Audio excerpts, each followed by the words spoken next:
soy nacido en Corrientes, nacido en Corrientes, pero de muy chiquitito vine a vivir a la ciudad de Rosario.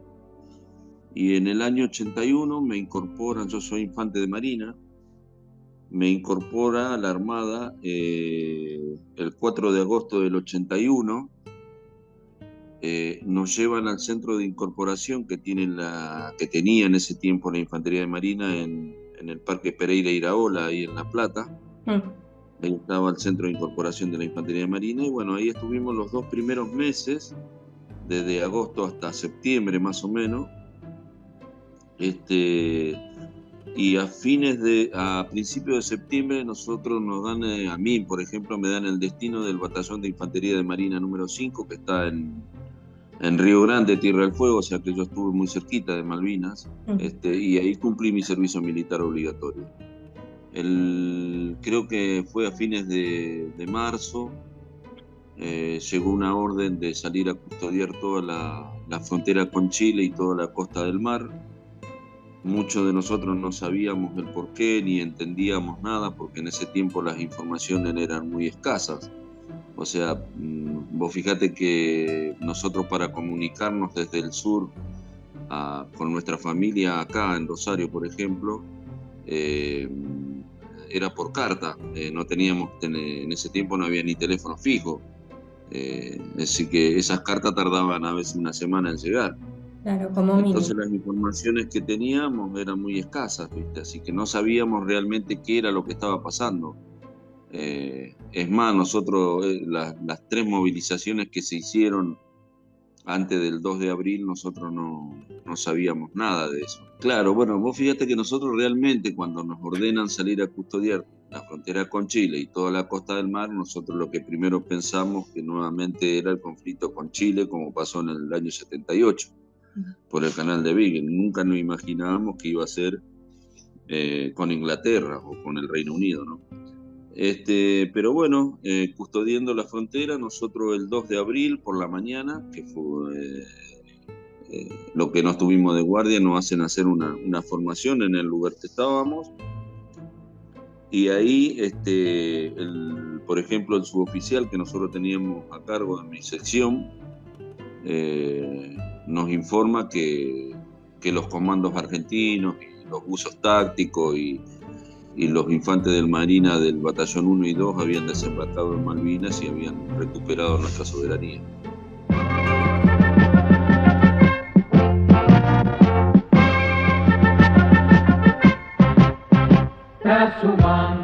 Transmite LRA1 Radio Nacional Buenos Aires, Argentina, y LS82 Canal 7 Argentina Televisora Color, directamente desde Casa de Gobierno. Comunicado de la Junta Militar. La Junta Militar, como órgano supremo del Estado, comunica al pueblo de la nación argentina que hoy la República, por intermedio de sus Fuerzas Armadas, mediante la concreción exitosa de una operación conjunta, ha recuperado las Islas Malvinas, Georgias y Sandwich del Sur para el patrimonio nacional. Se ha asegurado de esta manera el ejercicio de la soberanía argentina sobre todo el territorio de las mencionadas islas y los espacios marítimos y aéreos correspondientes. Quiera el país todo comprender el profundo e inequívoco sentido nacional de esta decisión, para que la responsabilidad y el esfuerzo colectivo acompañen esta empresa y permitan, con la ayuda de Dios, convertir en realidad un legítimo derecho del pueblo argentino, postergado paciente y prudentemente casi 150 años. Directamente desde Casa de Gobierno ha transmitido LRA1 Radio Nacional Buenos Aires, Argentina, y LS82 Canal 7 Argentina Televisora Color para todas las emisoras de la cadena nacional de radio y televisión.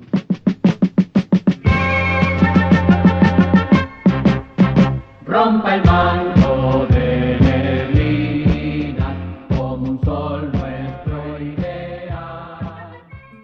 Y ese mismo 2 de abril nosotros volvemos al batallón y ahí empieza y comienza lo que va a ser el alistamiento para ir a Malvinas. Nosotros, por ejemplo, yo llegué el 8 de abril a Malvinas. Nosotros fuimos para lo que fue después la defensa de Puerto Argentino. ¿Vos llegaste a avisarle a tu familia por el tema de las cartas, lo que tardan en llegar? ¿Vos llegaste a avisarles antes de llegar a Malvinas? No tuve, o sea, en el apuro de que nosotros no íbamos a Malvinas, nosotros no pude escribirle las cartas a mi familia avisándole que íbamos a Malvinas.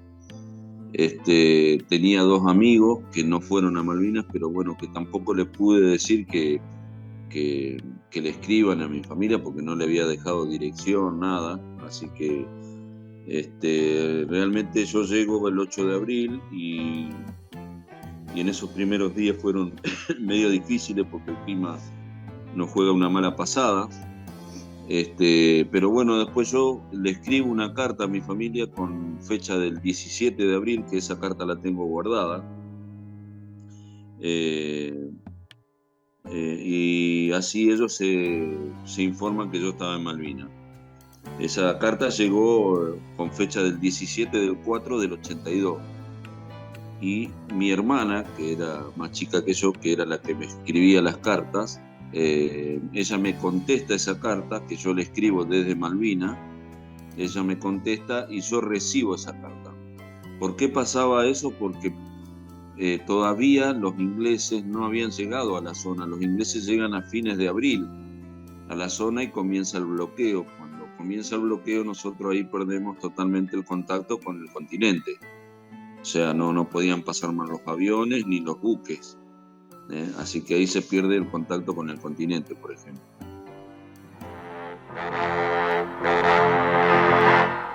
Vamos, argentinos, vamos a vencer. El futuro sigue su camino. Argentinos a vencer. Hoy el país nos pide todo. Demos todo con valor.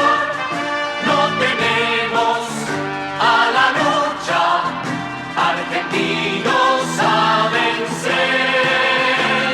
Sabemos por qué luchar y ganar. Jamás nos han vencido, jamás nos vencerán. Vamos, argentinos, vamos a vencer. El futuro sigue su camino. Argentinos a vencer. Argentinos a vencer. Cada uno en lo suyo, defendiendo lo nuestro. Argentinos, a vencer. ¿Cómo afecta, ¿no?, el contexto del país que se encontraba en medio de la dictadura? ¿Cómo esto afecta al desarrollo de la guerra de Malvinas? Bueno, mira, cuando hablamos de Malvinas tenemos que hablar mucho de improvisaciones, de escasos recursos, de falta de logística. En Malvinas nos pasó eso. En Malvinas nosotros, por ejemplo, nosotros empezamos a combatir con los ingleses el 13 de junio, entrada la noche, más o menos 6 de la tarde, que ya era de noche. Y después de combatir casi 14 horas, nosotros, por ejemplo, nos quedamos sin munición de mortero. Y muchos de nuestros compañeros de primera línea también se quedan sin munición de sus fusiles y de sus ametralladoras. Y bueno, no pudimos seguir, o sea, defendiendo nuestras posiciones. O sea, se nos ordena, una vez que agotamos nuestra munición, se nos ordena replegarnos, ¿viste?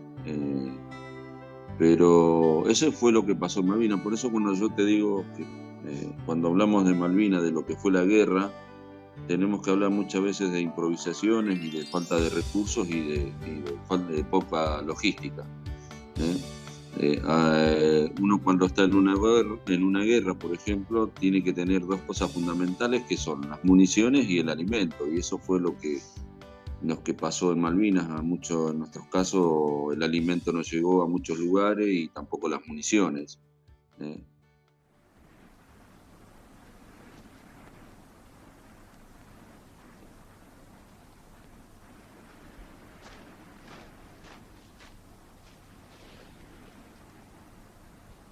¡Carrizo!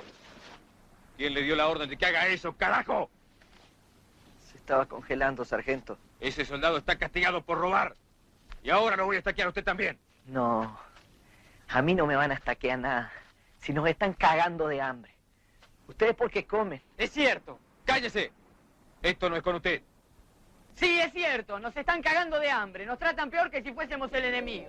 El bloqueo fue fundamental porque para ahí nosotros, como yo te dije anteriormente, nosotros perdemos el contacto directo con lo que era el continente y nosotros ya de ahí no pudimos recibir más nada, o sea, Es más, nosotros creo que cada regimiento, cada batallón que fue a Malvinas, sea del ejército, de la infantería de marina, llevó su armamento y su munición.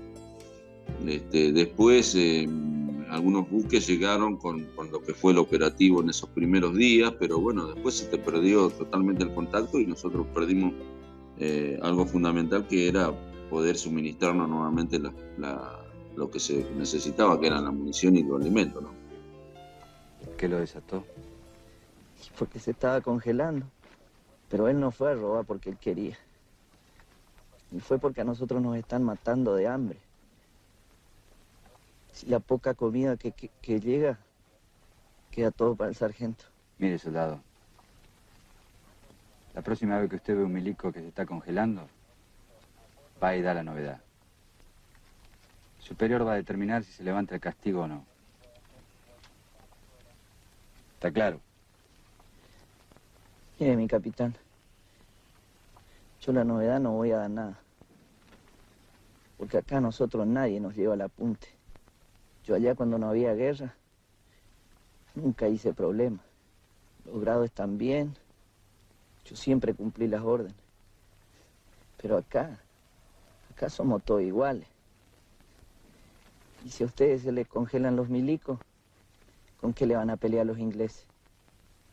Yo creo que nosotros no vinimos acá para cagarnos entre nosotros, ¿no? Retírese, soldado. Bueno, nosotros somos el último batallón que pelea con los ingleses, porque nosotros somos los que estuvimos en los 3 montes más cercanos a Puerto Argentino. Por eso el batallón de Infantería de Marina 5 o el BIN 5 es el último batallón que lucha con los ingleses el 13 de junio y el 14. Una vez que se nos ordena replegarnos hacia un lugar que era el punto de reunión, es el monte Saspergil o Zapador, nosotros, el batallón 5 estuvo en 3 montes en Malvinas, Monte William, Tumbledon y Saspergil. Cuando cae Tumbledon, el 14 de junio por la mañana, a nosotros que estábamos en William, que está a 2 kilómetros de Tumbledon, se nos ordena también replegarnos al monte Saspergil, que era el monte más cercano a Puerto Argentino. En ese lugar, nosotros, bueno, la noción del tiempo por ahí una vez se la pierde, yo la perdí en ese tiempo, pero yo calculo que llegamos desde las 8 de la mañana que empezamos el repliegue hasta llegar a Saspergil, creo que pasaron una hora más o menos. Creo que llegamos ahí, 9 y pico habremos llegado. Después de ahí esperábamos las órdenes, pero bueno, esas órdenes nunca llegaron. Lo que pasó es que bajo el bombardeo de la artillería inglesa y de los buques ingleses, nosotros esperábamos las órdenes, pero bueno, se llegó hasta llegar casi a mediodía. Y de ahí, bueno, se nos ordenó entrar en forma ordenada con todo el armamento hacia Puerto Argentino, hacia el lugar que era el apostadero naval. Así que bueno, fue así lo que nos pasó a nosotros. Nosotros después estuvimos ahí en el apostadero naval 3 días encerrados en unos galpones, que ahí ya estábamos como prisioneros. Y bueno, después del tercer día nos sacan de ese lugar y nos llevan hacia la zona del aeropuerto. En ese trayecto del puerto argentino hacia el aeropuerto hay más o menos 15 kilómetros, eso lo hicimos caminando. Y bueno, por ahí hay imágenes hoy en Google, si googleas, te vas a encontrar que hay imágenes donde los ingleses nos van sacando el armamento y lo van tirando a un costado de una ruta. Fue parte de lo que se le hizo al Batallón 5. De ahí estuvimos hasta el Día de la Bandera, que fue el 20 de junio, y después, bueno, del 20 de junio a la tardecita, noche, nuevamente nos hacen ir hacia el puerto de Puerto Argentino, y ahí nos esperaba un lanchón inglés, que ese lanchón nos transportó hacia el buque Almirante Iriza. Por ejemplo, yo vuelvo en el Almirante Iriza al continente. Eso es lo que pasó ahí después de lo que fue el cese el fuego, porque es como vos decís recién ahí, la rendición se firmó en el año 91, después de los tratados de Madrid. Ahí se firma la rendición. Vos fíjate todo lo que se hizo, nosotros estando en ese lugar, luchando, no se firmó la rendición, se firmó un cese el fuego, y después un gobierno en democracia firma la rendición incondicional, como se le dice, ¿no?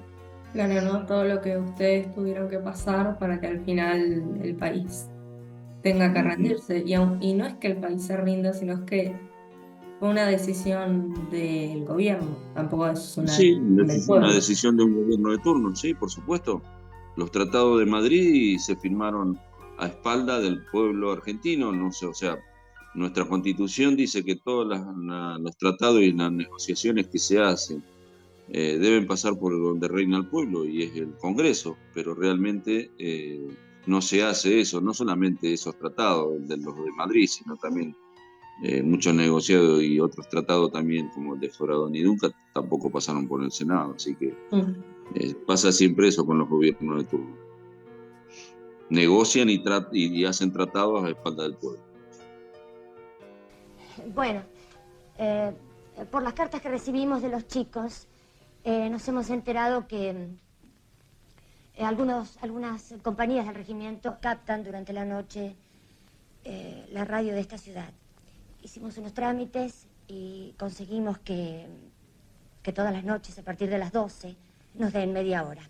La idea de la comisión de padres es que en la primera parte les comentemos cómo están las cosas acá, y en la segunda parte algún familiar o novia pueda dirigirse a un soldado. Cuando vos volvés, ¿no?, al final de la guerra, ¿cómo es el reencuentro con tu familia, con tu hermana, tu mamá, tu papá? Bueno, Malvinas tiene muchísimas historias. Viste, yo te dije a vos que yo llegué en ese batallón, al BIN 5, llegué el 5 de septiembre del año 81 con destino a ese lugar. En ese lugar se hacía el servicio militar un año de corrido, no teníamos licencia. Y cuando yo fui a Malvinas tenía 8 meses y medio de servicio militar. O sea, yo llegué en septiembre y después fuimos a Malvinas en abril. Cuando vuelvo de Malvinas, yo llego, creo que fue el 22 de junio, no es que yo me vine al batallón, regresé al batallón y me vine a mi casa, no, yo me tuve que quedar a cumplir los meses que me faltaban de servicio militar. Por eso decimos siempre que cada uno tiene una historia muy particular en Malvinas. Yo llegué acá a Rosario nuevamente, creo que fue el 6 de septiembre del 82. Estuve un año sin ver a mi familia. Y bueno, el reencuentro fue, bueno, yo vine en avión hasta Ezeiza, desde Río Grande, y después desde Retiro en tren acá hasta la estación Rosario Norte. Ahí me fueron a esperar mis hermanos más chicos y bueno, a la barra de amigos de la infancia. Así que, bueno, cuando llegué a la puerta de mi casa me estaba esperando mi madre y mis hermanos más chicos, todo eso. Y bueno, el reencuentro creo que yo lo cuento y lo digo siempre esto cuando me preguntan así, cuando vamos a las charlas en la escuela, me preguntan lo mismo que vos, el reencuentro con mi madre. Bueno, el abrazo de mi mamá fue como que me quiso meter de vuelta dentro de su panza y yo para ella volví a nacer. Así que yo creo que ningún padre o una madre quiere tener un hijo en una guerra, ¿no? Para la primera transmisión hemos escrito unas palabras que ahora les vamos a leer, a ver qué les parece. Bueno, las palabras que hemos preparado son más o menos estas. Queridos hijos, desde que ustedes se fueron, todos los días, prácticamente a cada minuto, hemos escuchado hablar de ustedes en la calle, en la radio, en la televisión, en los diarios, en las revistas, en los discursos oficiales. Acá dicen que ustedes son los gloriosos combatientes. Dicen que son los héroes de las Malvinas. Lo primero que tenemos para decirles es que para nosotros, ustedes siguen siendo nuestros hijos, hermanos, nietos, amigos, novios.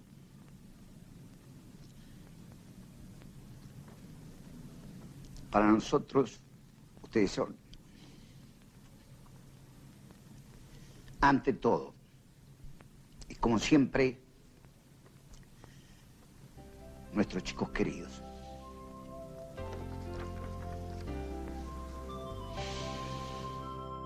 Y después creo que, bueno, la contención de parte de la familia fue fundamental para muchos. En mi caso fue también importante, porque, bueno, ustedes saben lo que pasó después de lo que fue la Guerra de Malvinas, donde muchos de nuestros compañeros que no se podían volver a reinsertar con esa sociedad que en muchos casos nos dio la espalda. No todo el pueblo argentino, porque esto hay que aclarar, parte de la sociedad. No se podían reinsertar y bueno, y empezaron los suicidios, empezaron a lo que fue la desmalvinización que se llamó, ¿no? Y que se llama hasta el día de hoy. Claro, la cantidad de suicidios que es casi igual a la de fallecidos. No, superamos la cantidad de caídos, la cantidad de suicidios. Sí, la superamos.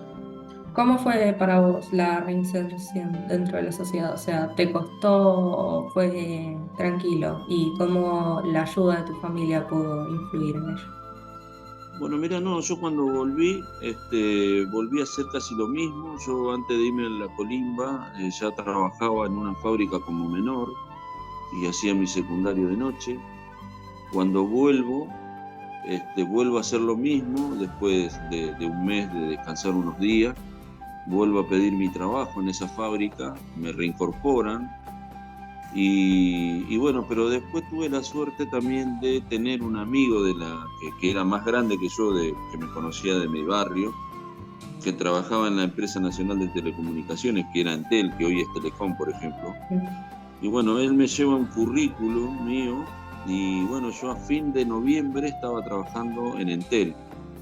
O sea, yo tuve esa suerte de la que no tuvieron muchísimos de mis compañeros, por ejemplo, que no encontraban trabajo, porque decir en ese tiempo que vos eras excombatiente era contraproducente para conseguir trabajo. Por eso la pasamos bastante mal en esos primeros años de indiferencias, de olvidos, de destrato que fue a los combatientes de Malvinas en ese tiempo, ¿no?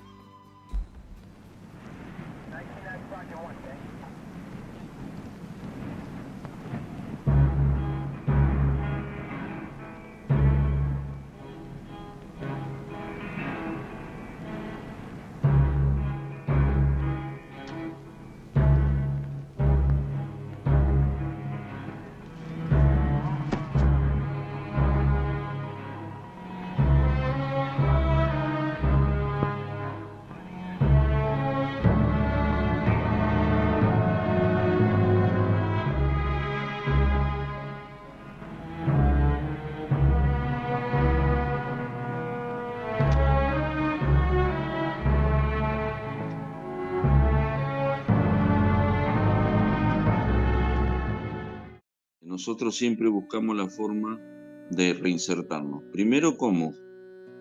Formando las instituciones en esos primeros años. Durísimo, porque veíamos a nuestros compañeros que se suicidaban. Rosario tiene un caso emblemático acá en la ciudad de Rosario, que fue el de Paz, por ejemplo, que en el año 91, como a él no le llegaba la pensión, la primer pensión que se nos otorga en el año 91, se subió al monumento y se tira desde el monumento y bueno, y se quita la vida así. Y esos primeros años fueron, como te dije, los más difíciles, porque bueno, ahí nosotros veíamos la problemática que teníamos de la contención de parte del Estado hacia nuestros compañeros, y bueno, empezamos a buscar la forma de juntarnos, de formar las instituciones. Rosario formó legalmente su institución, el Centro Excombatiente de la Ciudad de Rosario, en el año 85, por ejemplo. Pero ya fines del 82, nosotros, yo me acuerdo que ya nos juntábamos en algunas casas. Y bueno, así fuimos haciendo, buscando nuestros derechos, con reclamos, con movilizaciones. Ustedes saben muy bien, nosotros fuimos muchísimas veces ahí a Buenos Aires reclamando, buscando la reparación que nos tenía que dar el Estado. Bueno, y en el año 91 se nos otorga esa pensión graciable, que fue después de una ley que sale y que decía: otórguese una pensión graciable a todos los excombatientes de Malvinas por el olvido y el abandono por parte del Estado. Así fue como salió la primera pensión, que era una pensión graciable. Después, en otro gobierno de turno, se hizo honorífica esa pensión. Pero bueno, fueron así, los 10 primeros años fueron durísimos, hasta que bueno, nosotros por ahí empezamos a revertir todo eso, a tratar de explicarle a nuestra sociedad realmente quiénes éramos, lo que habíamos hecho en Malvinas y por qué fuimos a Malvinas, y bueno, el pueblo empezó a entender, y hoy nuestra sociedad nos abraza porque saben quiénes somos, lo que hicimos y lo que dimos, ¿no?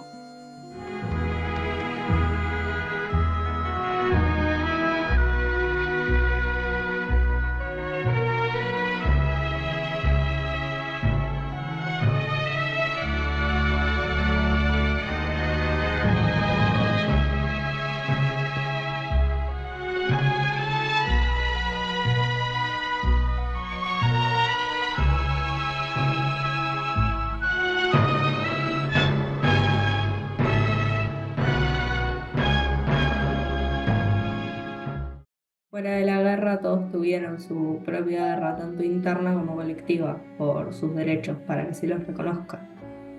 Sí, por supuesto, y hasta el día de hoy, ¿eh? No, mirá que no es que está terminado. Nosotros seguimos hoy en la lucha. Hace muy poquito, nosotros, por ejemplo, en el 2022, fuimos a PAMI Central, ahí en Buenos Aires, en Plaza Corriente, y nos reprimieron, por ejemplo. Fuimos a pedir que nos restituyan nuestra normativa, que es la 191 del PAMI, y bueno, el gobierno de turno en el 2022 nos reprimieron, nos tiraron a pimienta, fue un desastre todo lo que nos hicieron, y lo único que nosotros habíamos debido hacer era pedir que se nos restituya nuestra obra social, bueno, que es el PAMI, ¿no?